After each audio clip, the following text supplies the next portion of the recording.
Hello, and welcome to Temple of the False Pod, where our decks are not optimized, but our plays sure as heck are fun. I'm Andy. I'm Bruce. Yeah, you are. Welcome to episode 89. Nice. That's the funny number, right? Yeah, that's the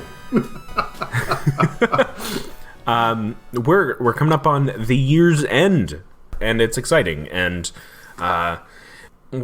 today we have been inspired over the past few weeks. Talked a lot about this on Twitter and talked to other people about this. But a few, I guess, I don't even know when it came out. Months ago? Weeks ago? Let's see. It came out a month ago, as of recording. Commander Sphere put out this short podcast video thing. Dan Sheehan has been promoting the heck out of it for a while. But it's this ideology that every year he takes all his decks, takes them apart, puts them back into sorting the way he does, and then starts fresh every year. fresh slate. Yeah, fresh slate, brand new decks, and it's a great. I'll link in the description below. It's a quick 11-minute podcast video thing. I never know what to call it because I watched it on YouTube, but then I found out it was also released through their podcasting. So whatever. As a Canadian, am going to call it a vignette. A vignette? Yes, Ooh. a vignette. How French of you. My parents are out of Saskatchewan, and they were both French was their primary language. Oh, so and I speak almost none of it. My grandmother, I think her parents were French Canadian or something. Anyway, well, with a last name like Richard, I should be able to speak some French. So. Oh yeah, well, I can't. So anyway, I can say vignette. There we go. Yeah. It's a great little video vignette. Sorry, it's a great little vignette that you all should go check out, especially if you are already lost. It's kind of like a primer for this episode. But if you don't go watch it, you'll quickly catch on. It's about taking everything apart. He makes some good points about why he does and why you should consider it. So, Andy, what do you think? When he had announced it on Twitter, like, hey, like, this is coming up, and he had, like, a little, like, thumbnail, I was like, that sounds great. Like, I'm already on board. I had just gone through a big move across the country, right. And I mean, luckily I didn't have to lug my cards. I just kind of put them in a box, and they magically found themselves in LA. Magically. Yeah. I found myself obviously not playing Magic quite as often. I don't really have a car, so I don't go very many places, and I just haven't made it to the LGS to see what's around. I don't have any friends out here that play Magic yet. And are you hearing that? Are you hearing that, folks? Andy is living in LA. He needs some magic. He needs a magic fix. Come on. I need some friends. Hit him up. Give me some friends. Be my friend, please. That said, I've been living here for a few months, and I've played, I think, 2 games of Commander. And they were both, over spell table. And they were good. They were fun. But every time I got to that point of, like, looking in my cabinet of decks, I'm like, I don't want to play any of these. Except for, I think, my newest one, the Vazi deck. Right. And I don't remember what I played the other day. A couple weeks back, with you guys. But anyway, it's a struggle, because I pick up a deck and I'm like, no. And I pick up another one, no. Okay, so why is that? I don't know. I think I'm just bored of them. I think just like you get into these patterns of thinking that all your decks end up being kind of homogenous because if you've built them with relatively within the same amount of time, you find certain play patterns to be more enjoyable, and then after a while, sometimes maybe they get a little boring. And I think that goes more to say about how I build decks. But I've also been, because I just kind of threw everything into some boxes, I've also been reorganizing all of my cards, cataloging them, putting them into the system. And through that, I've been finding new cards that I'm like, oh, I want to play this. Oh, I want to play this. Ooh, I want to play this. But they don't fit directly into any of the decks that I have. And it's hard to build a new deck when you already have like 8 or 9 to then like especially, after having spent so much money moving, to then also just like buy new cards. Right. That, like I said, I've played 2 games in the past few months. Like, yeah, justifying spending 50 to $100 on a new Magic deck gets a little tricky. Yeah, especially if I don't think I'm going to play it until, say, BrewCon in April, right, or May, and so between reorganizing my collection and looking at my decks and being like, meh, I think if I were to pull apart all of my decks, card by card, take them out of the sleeves, putting them into the system, and looking through my legendaries, like I have a section in the system for legendaries, looking through those, finding out like certain things I want to do or whatever. I think I would have a better time if I was to use new decks, even if they did the same things that old decks did, putting together the decks, leaving it up, like all this process is a part of like the EDH experience, the Commander experience, where I think that like being excited about a deck yields so much enjoyment for the game, whether you enjoy building decks or not. Like the excitement from having new shiny, even if they're cards that you've played with hundreds of times, yeah. Well, and I get what you're saying. Just last week, I got a chance to play Brina for the first time. I was very excited about that because, of course, I've been working on the build. You're excited about a new deck and a new with all of the new cards and new options and new lines of play that you don't get from an older deck. So I really liked it, and obviously that's I don't want to stay with the same group of decks forever. That's not really the way I want to go. So I really I did like what Dan had to say about it. Personally, I like the one of the reasons he was saying to pull all the cards apart was getting to use a bunch of the cards that are stuck in other decks. Because for most of us, I think there are certain cards we're just never going to buy. Whether it's whether it's due to a price point, whether it's due to pick your reason. There are some cards in your collection that you just only have so many of, and you're not going to add more to it. So if those cards are stuck in a commander deck that's just sitting there for year after year after year, you never get to use it in anything else. You never get to try it somewhere else, and that can be a little painful. I was one of the lucky ones who bought 4 copies of Smothering Tithe when it first came out, and it was it cost a little bit, but not a lot. I think I paid like $6 a piece or something along that line. But I'm not going to buy more.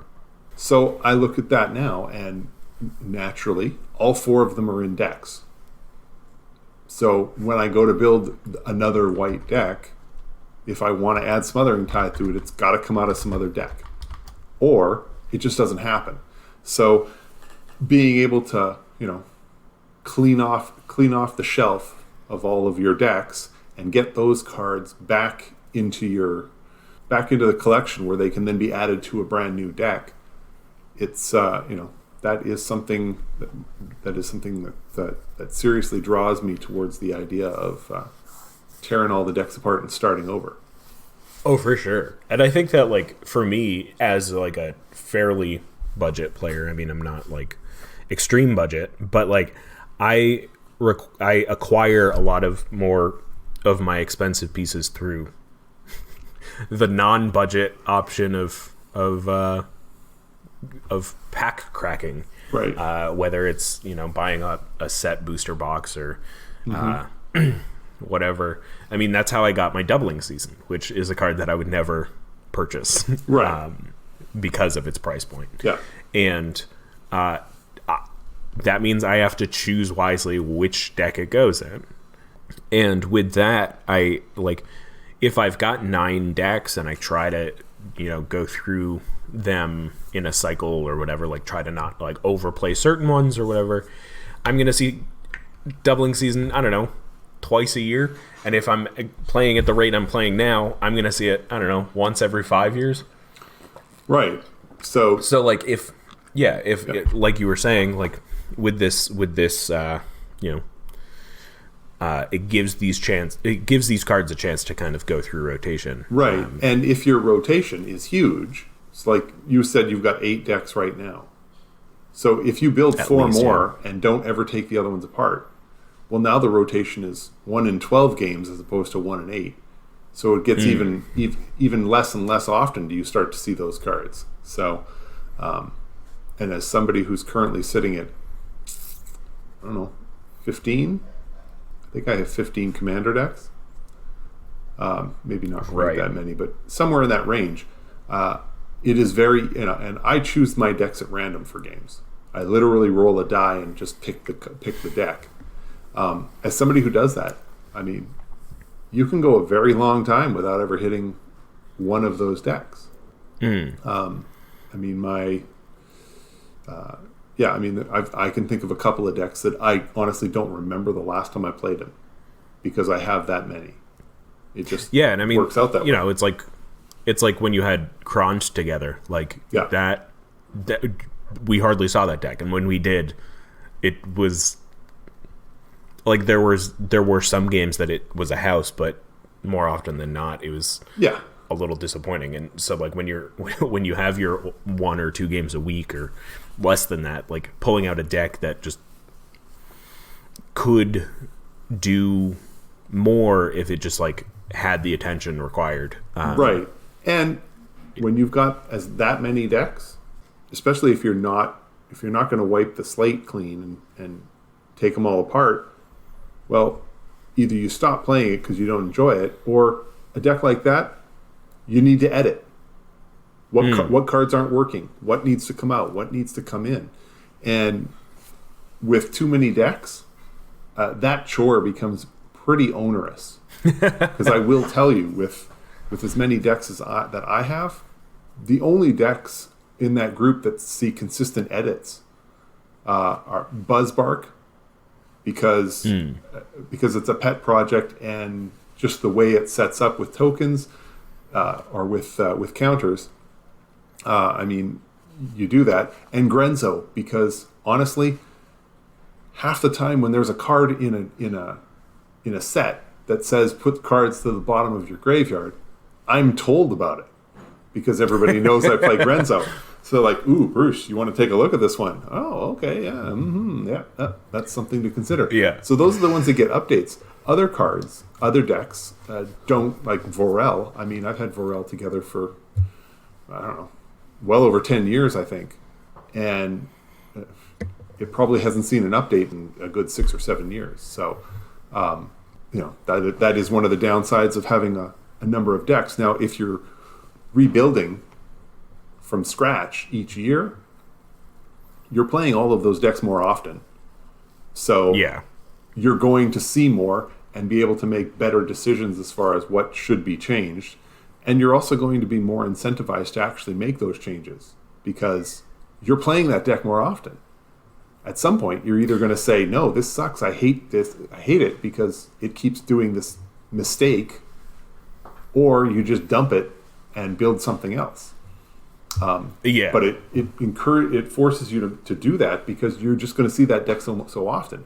Like you said, with Krond, I mean, there were long periods of time when you never saw it. So then I would bring it out and be like, ooh, and it would, fall flat on its face and be like, oh, I need to do this, this, and this, but then never do it.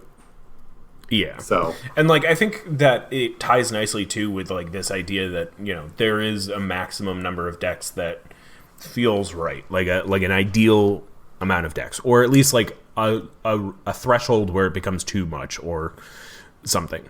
And that could be a topic for another day, but I think that it ties in nicely here because it self-regulates. At the end of the year, you take everything apart, or whatever random time that you decide.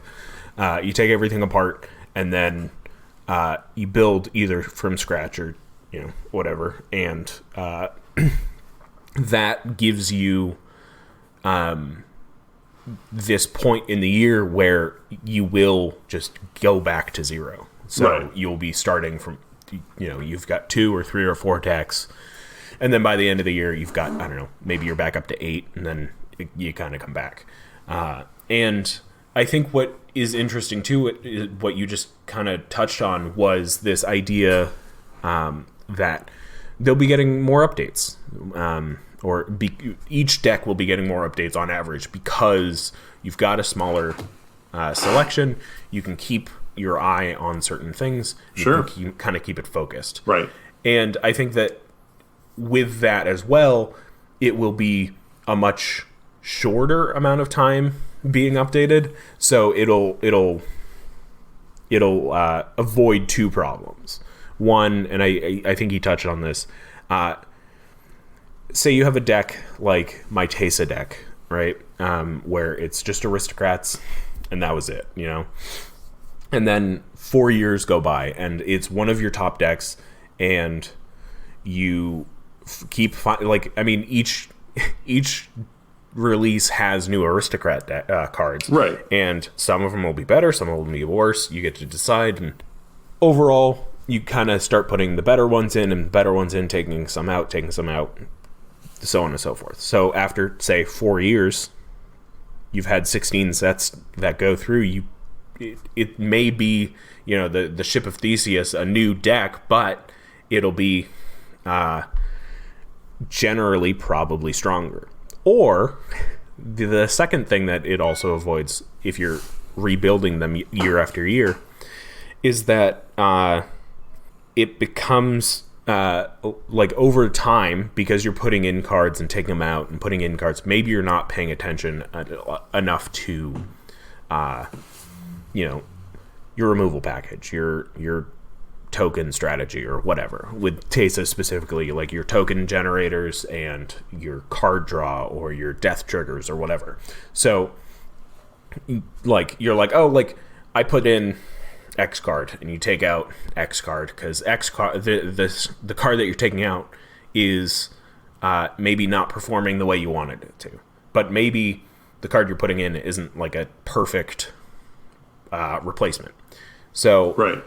The deck overall just becomes less focused, and it just becomes a mess over years. So like over the same 4 years, maybe it's becoming powerful in certain ways, but it's becoming less focused. So then it's just a collection of cards over a deck, which could be fun, but it might not be doing deck well enough. Right. So it kind of... It's definitely one of the risks of constantly doing, constant edits to a deck. Right. Anybody who does this understands that at some point, every once in a while, you need to just come to a full stop, break the entire deck apart, look at what you've got, make sure that it like you said, make sure it can still do deck. You want it to be doing what it was supposed to be doing, and with enough edits, at some point, maybe it's not doing that anymore, or doesn't do it as well as you want it to. So, yeah, it's fascinating to like really slow down and think about this, because I think too, like with this, it could just simply be, just think more about your decks. Just slow down a little bit. But Right. like this literal like burn it all or not literal, Jesus. This burning it all down and taking apart all of your decks, like starting from zero, really gives you the initiative and the like you're looking at it actively rather than just like, oh yeah, like this deck performs well enough, I'm just gonna keep it together or whatever. And like making the conscious decision to like start from zero is a bit of a like a psychology thing of like, well, okay, like now I can like do what I want rather than feel beholden to these decks or like either like maybe maybe it was a Secret Santa gift and you're like, I feel obliged to like at least have this, like maybe I don't ever want to play it, but at least I have it but like maybe there's cards in there that you want, or maybe it was something that you're tinkering with so much that you're just like, I hate playing this deck because it's not doing the thing, right? But I've been tinkering with it so much that I don't want to take it apart. So like this gives you that it gives you that permission to do these things that you otherwise wouldn't do, especially with decks that you're actively not playing. And it's great. Yeah. One of the other things that I really do like about the idea of the clean slate is the fresh ideas. You're not looking at your current set of decks and saying, okay, I'm looking for something that slots into this spot because I have these other things. You can just be like, I want to build this, period. It doesn't matter what other decks you have built, whether or not you think it's going to be comparable to something that you already have, because you're starting from a blank and you just build. And then you can worry about, you can look at all that later. And it also gives you that opportunity to use other cards in your decks in different ways that weren't being used before. So I like the idea of just a fresh slate. Pick any commander. Find a new commander. Maybe it does something close to what this deck did and what that deck did, but now you're going to get to put it together and make it, have it do something a little bit different. I like that option. I like the idea of doing that. So yeah, I like that it gives you this option to look more critically at the cards that you own that you haven't used. Right. And I also like that it gives you the option to like if you loved a deck, you can also just rebuild that one. Right. But like with that process, the act of building it again, and obviously it takes time, but like the act of building it again, maybe you'll be focused on certain aspects that you weren't before, or you've learned things and you will generally make a more fun deck to play because you know the in and outs of the card or the commander or whatever, which is the exciting part for me. And I know that that part is the hard part for some people, right? And I think we'll talk about that after break. Sure. The cons of doing this, or the hesitations that some people have. So we'll be right back. All right.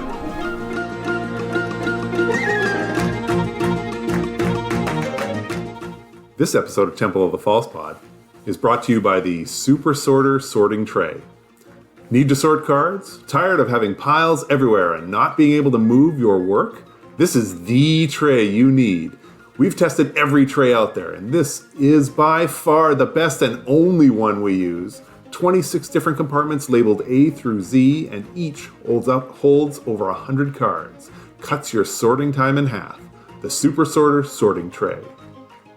Now back to you.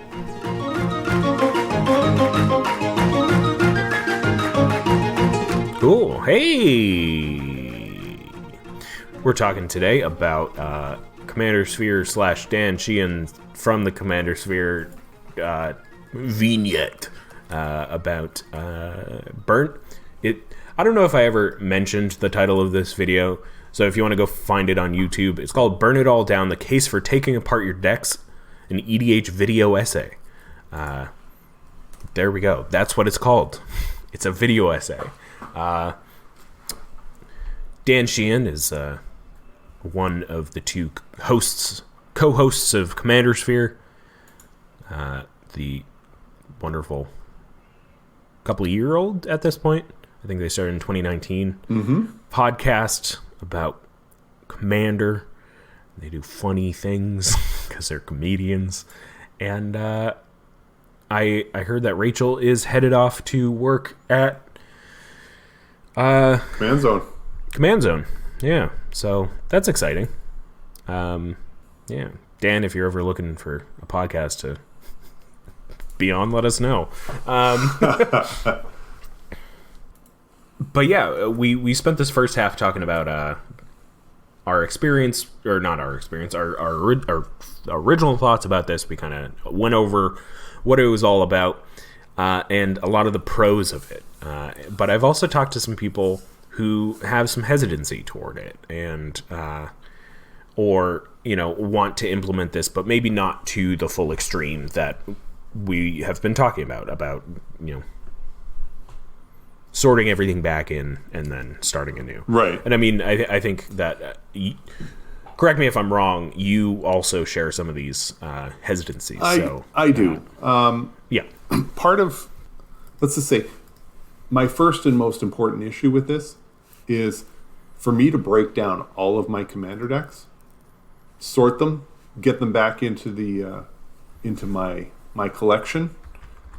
It would take me weeks. It would literally take weeks. I just don't have the amount of time to sort through what would end up being 12 or 1,400 cards, and get them set back into the system. That's fair. And it would leave me, more importantly, it would leave me without a deck. Right. So even if I kept one deck out of this, it also takes me a long time to build decks. I am not the quickest person when it comes to getting decks built. I come up with an idea, I put the basics of the idea up on Architect, and then, once every week or week and a half, I mess with it, adjust it, try and get it up to 100, go over 100, mess with it some more, cut back cards, and eventually get to what I'm happy with. And then I go into my card catalog and try and find out how many of these cards I have, and the ones that I don't, is there an alternative?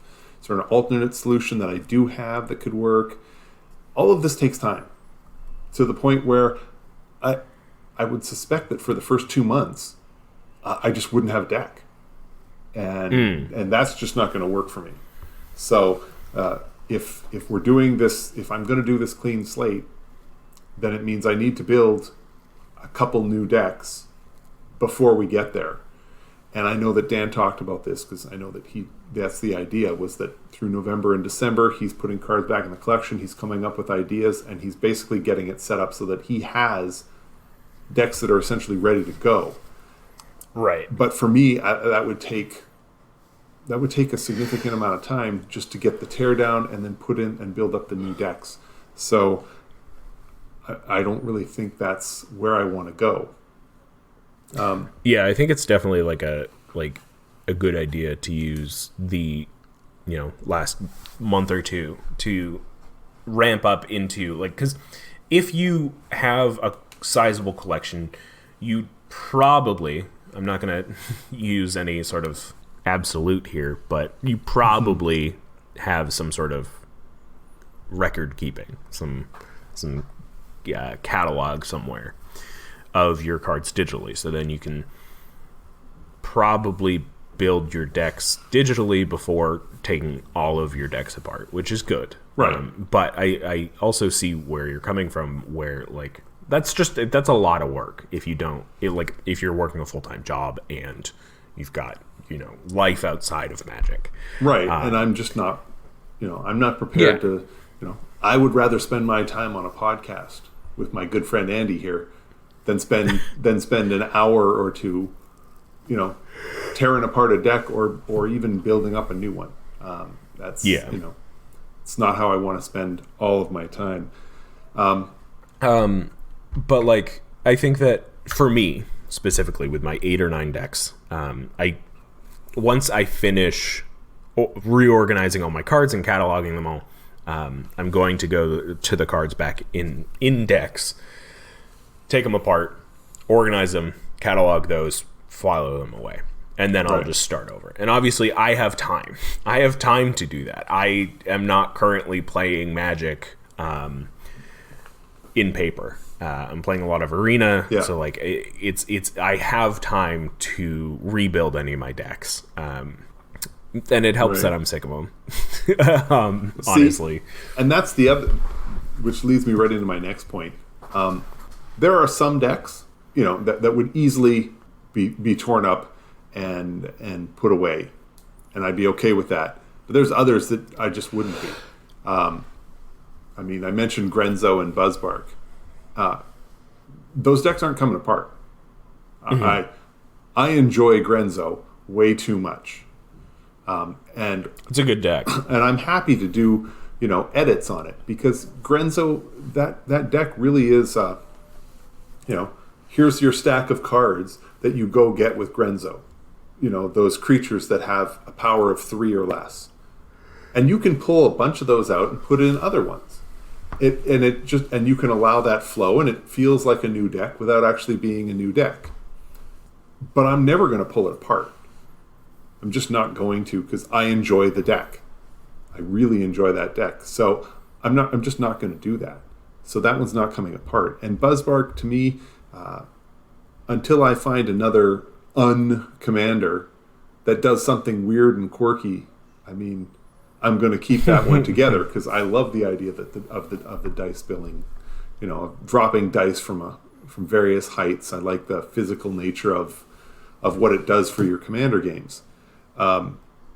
So I think there are some decks that just are not going to come apart. I just enjoy them too much, and the idea of pulling it apart for the sake of getting fresh ideas. No, I'm not.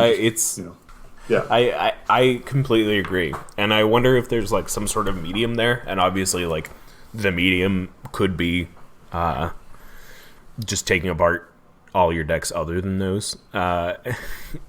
But I think too, like you and I have talked about your Grenzo deck before. We've done a whole deck tale on it. Yeah.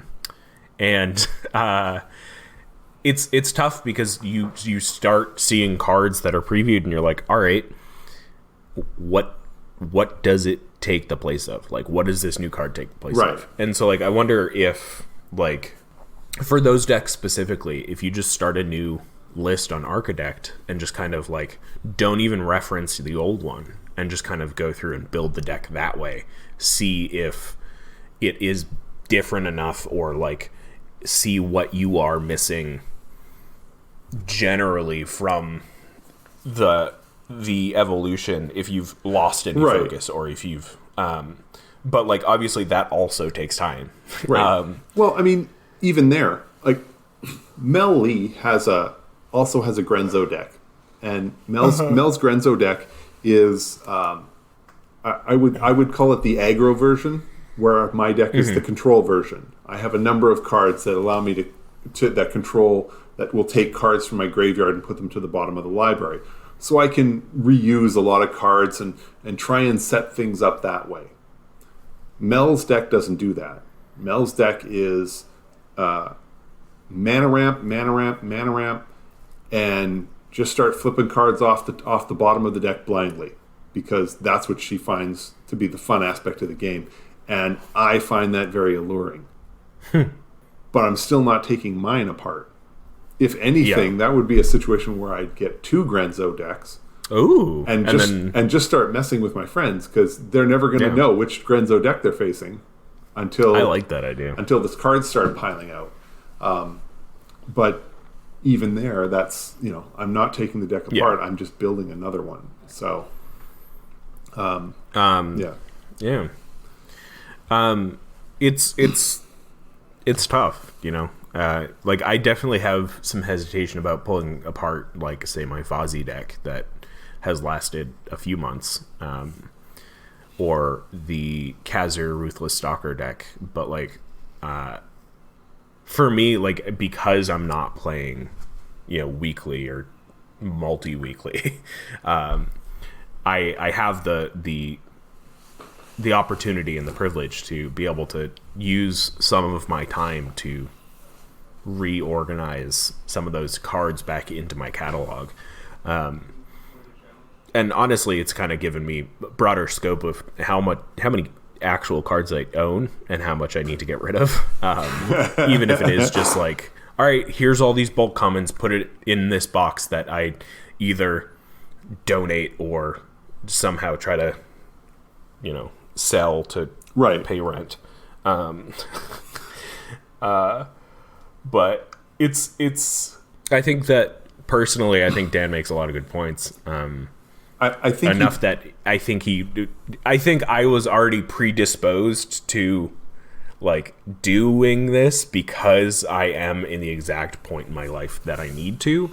Right. So like he had me at the tweet of what if I was to convince you this, and I was on board. And I think there are a group of people who have 4 decks, maybe 5 decks, somewhere in there, who have a collection of, say, under 1,000 cards. So these are people who, they decide they're going to build a commander deck. They build it. They pull like 5 cards out of their collection of 1,000 and then order the rest. I can see this group really liking the idea of wiping out your decks and restarting, because you just take all of the decks that you've built, sell all the cards back, and then buy the cards you need for the next one. Because this is not a group who has a large collection now. Whether they preferred a small collection for... They don't have the space for a bigger one. They just don't want to have more cards. That they prefer to just run that in that style. I can see wanting to rehash on a regular basis, because in those situations, it just becomes very easy to just buy the cards you need for the next deck and never get rid of the old ones, and that it just gradually increases. And the whole point of having a collection of only 1,000 is to have a minimal number of cards. Well, now you've got, now you went from 4 or 5 decks up to 10, and you're not playing all of the cards, and you're now not, keeping the small collection that you wanted in the first place. So I can definitely see a benefit there as well. Yeah. I, on the other hand, have a large card catalog, a library card catalog, and I can hold plenty of cards. My collection is about 30,000, and I think I could comfortably get that up to about 50,000 at least, yeah, in that card catalog. And I've always tended to try and keep 4 copies of any card. So if I buy a card, I tend to buy 4 copies of it, knowing that I'm probably going to want it in another deck. So quite often I've got 75%, 80% of the cards that I need for another deck. So I don't tend to be that person who wants to keep the decks to a minimum because they're worried about the spacing, they're worried about this, that, or the other. That's not an issue for me, so I just keep adding on. Yeah. And I think for me, like, I would love to regain some of that space back that I've lost to bulk commons. I mean, you gave me a box of bulk commons that you inherited from somebody. Right. And then I took it upon myself to sort it, and then I never gave it back. So now I've just got a bunch of cards from Ice Age and First Lorwyn and like just all this stuff that I'm like, I'm not going to use any of this, but it is sorted in my collection. I've got 35 Thalids, What am I going to do with that? Like, That's a lot of Thallid decks. yeah, exactly. And like, so it's a Thallid bar. And like, I think what I'll end up doing is once I'm done organizing, I'll take out all the cards that I'm not going to ever use, put them in boxes, and either put them in the back of my closet or find a home for them, either donating them, trashing them, or selling them for bulk. Right. But I mean, I love the idea of my general collection never selling any of them, unless like I pull something like that I know I'm never going to use. But I don't know. I like the idea that through deck building, my collection gets bigger. And obviously with rebuilding year after year and tearing it all down, I will be more, or I'll be less inclined to buy cards that I already own. Right. So then, like, I won't have 25 Thallids. I'll have, you know, a handful that will cycle between my decks and stuff. Right. Which I think is definitely, like, a great thing about all of this is, like, there are cards that you will forget that you own. Or you'll be like, I know I own this, but I can't quite put my finger where it is. So I think with this method, you will be able to, like, if you're also the type to have your deck lists up on, like, Moxfield or Architect, like, you will be able to pinpoint where your cards are. Right. And then also not order more and more and more and more, you know? Right. But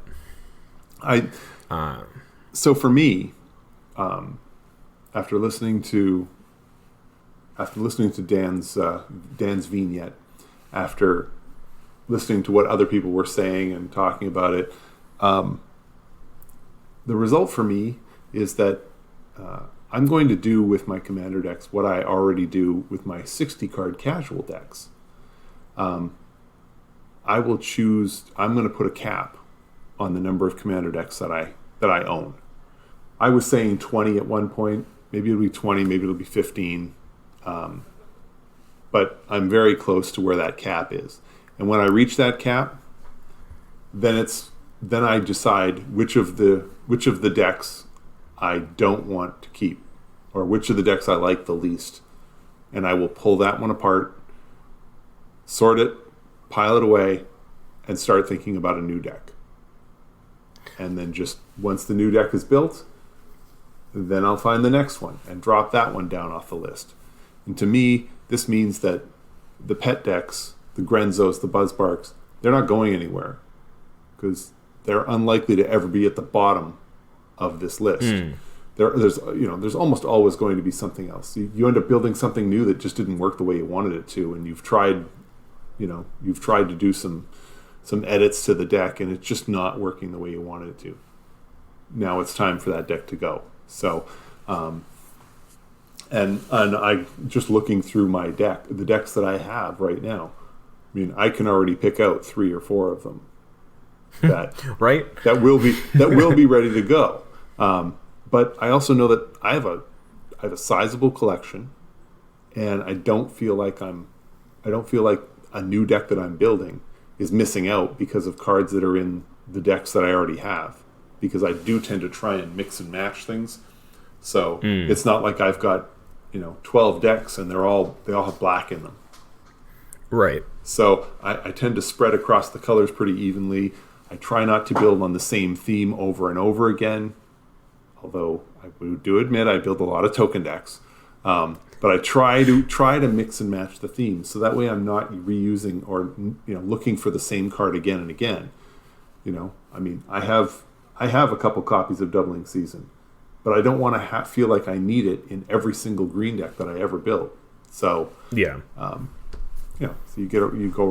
I get around a lot of the issues that way. But I do think that having a cap and then forcing myself to constantly, empty out some of these decks, because I do have decks where the cards that are in them are just sitting there and they're not doing anything.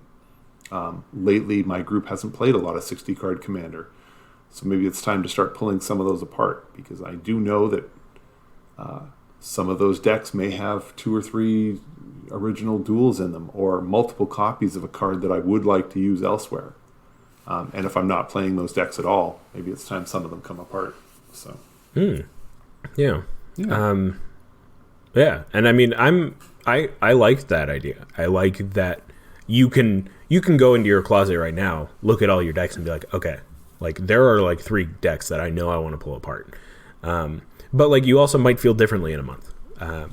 right. And I think that for me, the advantage of having them together is that like you can then put the list online for future reference. So like if you do take apart a deck, you can always put it back together as long as you still have those cards. And so like if you miss a deck, then put it back together. Right.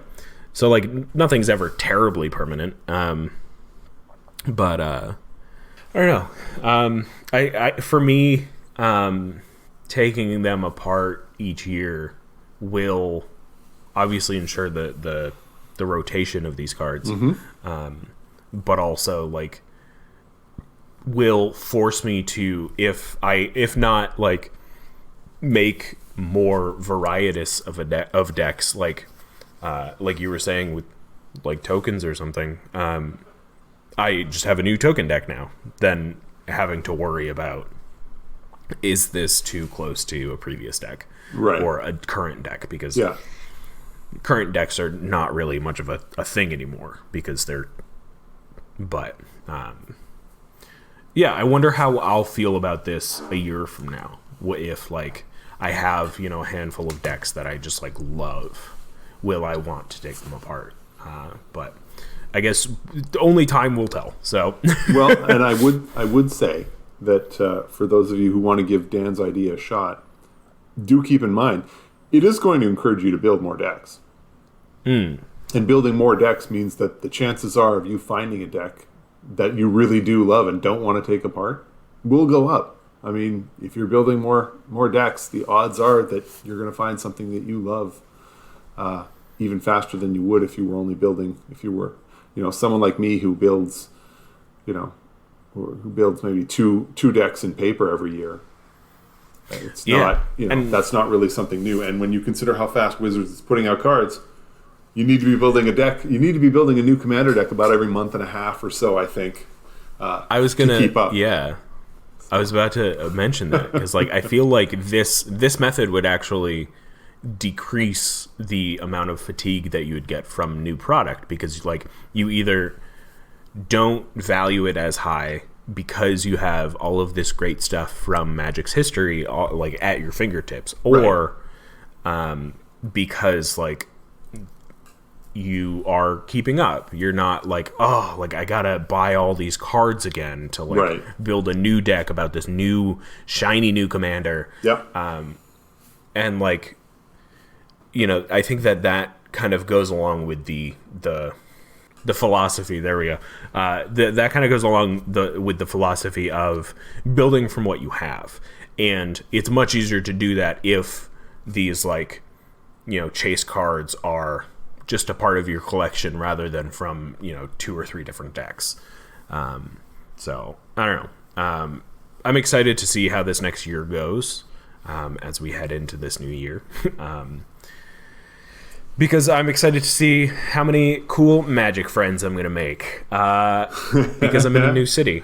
There we go. I'm excited to see what where we are in a year. We are quickly approaching 3,000 listens, which is fascinating and exciting. I mean, we've surpassed our 2-year mark. We have our 90th episode next week, and we are going to have our 100th episode. I mean, Jason said it. We got to start planning. But I'm proud of us, Bruce. It's all coming together. Yeah. So if you ever want to if you ever want to play Magic with us, reach out to us. if you want us on your stream, let us know. If you want us to start a stream, let us know. We'd love to have guests either on a stream or in our little podcast. We'd love to hear from any and all of you. Like we said, or like I said, next episode is our season finale, which you know what that means, Bruce. I do. Here we come. We got more decks. We got a deck build. Speaking of deck building, we have a deck building challenge for any and all of you to participate in. We will be coming back next week with our season finale deck building spectacular. We're gonna have some restrictions. They're gonna be thematic in some way, and that is as follows. 1. It's gonna follow the pre-EDH rules, so it's anything before June 2011. So anything before Magic was, or before Wizards was focusing on Commander as a format. Do we have any other restrictions? We'll come up with something. We'll come up with something, and I'll insert it here. Perfect. But we'll be back next week with that cool finale, episode 90. So thank you all for listening. We're Temple of Falsepod, where our decks are not optimized, but they sure as heck are fun. I'm Andy. I am Bruce. Thank you for listening. Play some Magic for me, or with me, And may your 5th land be the Temple. Bye!